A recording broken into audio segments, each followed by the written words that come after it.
Flight land ചെയ്തപ്പോൾ ഒരു സംഭവം നടന്നു. അങ്ങനെ നമ്മുടെ വിമാനം അർജന്റീനയുടെ തലസ്ഥാനമായ ബ്യൂണസ് എയറസിലേക്ക് ലാൻഡ് ചെയ്യുകയാണ്. ഇവിടെ 2 എയർപോർട്ട് ഉണ്ട്. അതിൽ AEP എന്ന് പറയുന്ന എയർപോർട്ടിലാണ് നമ്മളിപ്പോൾ ലാൻഡ് ചെയ്യുന്നത്. അതായത് aero park George Newbury airport എന്നാണ് ഈ AEPയുടെ ഫുൾ ഫോം. ഇതൊരു ഇൻ്റർനാഷണൽ എയർപോർട്ട് തന്നെയാണ്. 1947 ഈ ഒരു എയർപോർട്ട് ഓപ്പൺ ചെയ്തത്.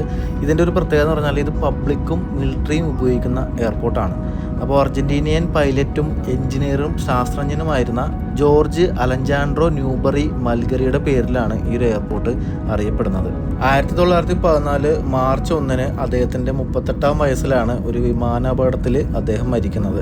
അർജന്റീനയിലെയും തെക്കേ അമേരിക്കൻ ആഭ്യന്തര വിമാനങ്ങളുടെയും ഒരു പ്രധാന കേന്ദ്രമായിട്ട് പ്രവർത്തിക്കുന്ന എയർപോർട്ടും കൂടിയാണ് ഈ ഒരു AEP എയർപോർട്ട്, അതായത് aero park George Newbury airport.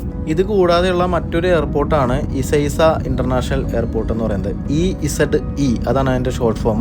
മിനിസ്ട്രോ പിസ്റ്റാറിനി international airport എന്നും അതിനെ വിളിക്കും. നമ്മൾ അർജന്റീനയിൽ വന്നിറങ്ങിയ എയർപോർട്ട് അതാണ്. അതുപോലെ അടുത്ത ദിവസം തിരിച്ചു പോകുന്നതും ആ എയർപോർട്ടിൽ നിന്നാണ് കേട്ടോ. അത് 1949 ഓപ്പൺ ചെയ്തത്. യാത്രക്കാരുടെ എണ്ണത്തിൽ രാജ്യത്തെ ഏറ്റവും വലിയ അന്താരാഷ്ട്ര വിമാനത്താവളം എന്ന് പറഞ്ഞാൽ ആ ഒരു എയർപോർട്ടാണ്, ഇസൈസ ഇന്റർനാഷണൽ എയർപോർട്ട്, അല്ലെങ്കിൽ മിനിസ്ട്രോ പിസ്റ്റാറിനി ഇന്റർനാഷണൽ എയർപോർട്ട്. അങ്ങനെ നമ്മുടെ വിമാനം ബ്യൂണസ് എയറസിലെ ജോർജ് ന്യൂബറി എയർപോർട്ടിൽ ലാൻഡ് ചെയ്തിരിക്കുകയാണ്. ഫ്ലൈറ്റ് ലാൻഡ് ചെയ്തപ്പോൾ ഒരു സംഭവം നടന്നു. ഫ്ലൈറ്റ് ഇറങ്ങിയപ്പോഴേ എല്ലാവരും കൂടി കൈയടിക്കുന്നു. വളരെ സാഹസികമായിട്ടാണ് ഫ്ലൈറ്റ് ഇറക്കുന്നത്.